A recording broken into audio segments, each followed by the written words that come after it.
पकड़े जाते हैं फरिश्तों के लिखे पर नाहक। आदमी कोई हमारा दमे तहरीर भी था।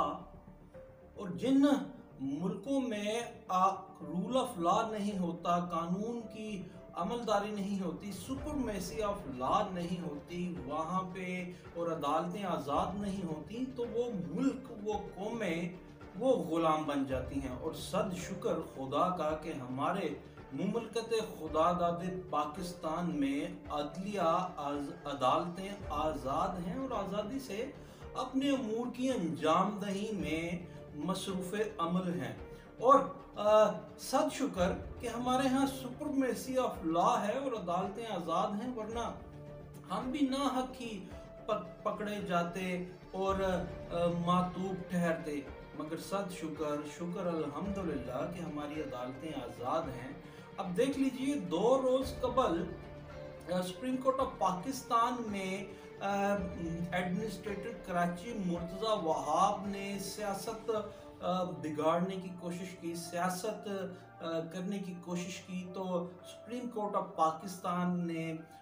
वो अदालत उज़्मा के जजेस ने उन्हें इसकी इजाज़त नहीं दी और उनको एडमिनिस्ट्रेटर कराची के ओहदे से हटाने का हुक्मनामा जारी कर दिया गया, जो बाद में उनकी गैर मशरूत मुआफ़ी के बाद गैर मशरूत मुआफ़ी उनकी कबूल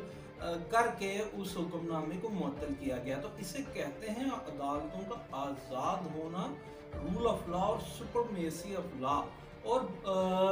सद शुक्र कि हमारे यहाँ अदालतें आज़ाद हैं और आज़ादी से ही अपने फ़राइज़ मनसबी और अपने अमूर तनदही से सरअंजाम दे रही हैं। और इसके साथ ही आप अगर देखते जाइए तो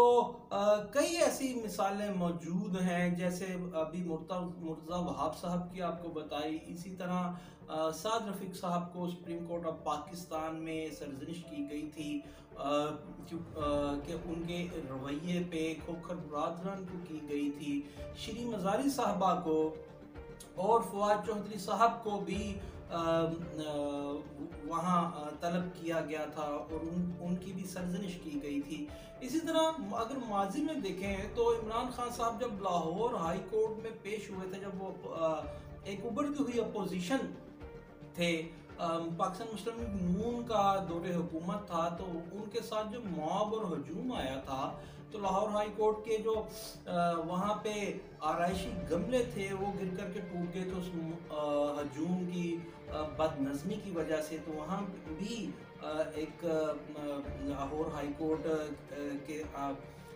अदालत आलिया के जजेस की तरफ से इसे भी अदालती तौहीन पर महमूल किया गया था और इमरान खान साहब को भी गैर मशरूत माफ़ी मांगनी पड़ी थी। इसी तरह माज़ी करीब में देखिए तो एहसन इकबाल साहब ने टीवी पे बज़ों में खुद ही कोई अपना बयान सादर कर दिया था, तो उसके ज़िमन में भी लाहौर हाई कोर्ट में उन्हें गैर मशरूत मुआफ़ी मांगना पड़ी और फिर वो माफ़ी कबूल करके वो केस उनका भी ख़त्म हुआ था। और इसे कहते हैं आज़ाद अदलिया और आज़ाद मुआशरे इसी तरह चलते हैं, वरना ये पॉलिटिशियंस हों या ब्यूरोक्रेट्स हों, शायद ये तो हमें खा ही जाए अगर हमारी अदालतें इस तरह आज़ादी से अपने फ़राइज़ मनसबी और तनदही से सरअंजाम न दे रही हों। और साथ ही साथ ऐसी कई ज़र्री किस्म की मिसालें हैं। एक बड़ी कमाल की और बड़ी ही अदीमुल मिसाल किस्म की तारीख़ है कि शुक्र अल्हम्दुलिल्लाह मुमलकत खुदादाद पाकिस्तान में अदालतें आज़ाद हैं कि वक्त के वज़ीर आज़म ज़ुल्फ़िकार अली भुट्टो को यहाँ आज़ाद अदलिया ने फांसी दी और उसके बाद मुंतखब वज़ीर आज़म को जिस तरह यूसुफ रज़ा गिलानी साहब हैं उनको अपने ओहदे से हटाया गया और उसके बाद फिर मियां मोहम्मद नवाज शरीफ साहब को भी अदालत उज़्मा के फैसले के बाद से वज़ीर आज़म के ओहदे से हटाया गया था। इसे कहते हैं कि रूल ऑफ लॉ। और सद शुक्र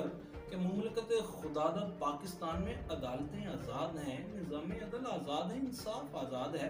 वरना शायद ये साहबे हशमत और जलाल लोग हमें कच्चा ही चबा जाते। और ہم بھی ناحق ہی پکڑے جاتے، لیکن اب ہم چین کی نیند ضرور سوتے ہیں اور چین کی صبح بیدار ہوتے ہیں کہ ہماری عدالتیں اور نظام عدل آزاد ہے۔ اب اسی طرح دیکھ لیجئے کہ جو رانا شمیم صاحب کا جو کیس سامنے آیا ہے، جو عدلیہ پہ انگشت نمائی کرنے کی ان کے ایفیڈیوٹ میں کوشش کی گئی ہے، اس کا بھی سموٹو اسلام آباد ہائی کورٹ نے وہ لیا ہے، اور بڑے ہی اسے تندہی سے اور بڑے ہی باریک بینی سے اس کیس کو چلایا جا رہا ہے، اور ذرہ برابر کسی کے ساتھ رول رعایت نہیں کی گئی، اور بلکہ اب تو اسلام آباد ہائی کورٹ کے معزز جج صاحبان نے یہ فیصلہ بھی کر لیا ہے کہ رانا شمیم اور ان کے جو بھی ملوثان ساتھ ہیں لائز کے خلاف فرد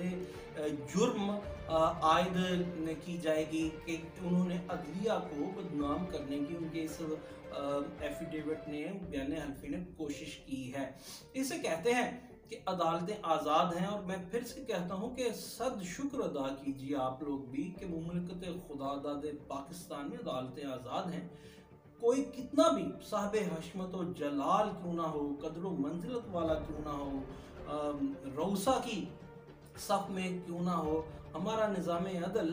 صد شکر آزاد ہے، اس سے کوئی بھی رعایت نہیں کی جاتی، اور اس کو اسی وقت قانون کی عملداری اور قانون کے زیر نگیں اور تابع لایا جاتا ہے۔ ہاں، اب چلتے چلتے ایک بات یاد آ گئی، وہ بھی آپ سے شیئر کرتا جاؤں کہ رانا شمیم صاحب کے جو وکیل صاحب ہیں، جو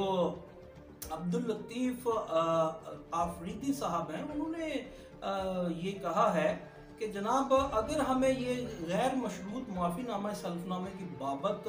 ہم مانگتے ہیں، مانگنا پڑتا ہے، تو پھر ہم اس کا کہہ دیں کہ جناب یہ حلف نامہ جب تحریر کیا گیا تھا ہم تو ہوش میں ہی نہیں تھے۔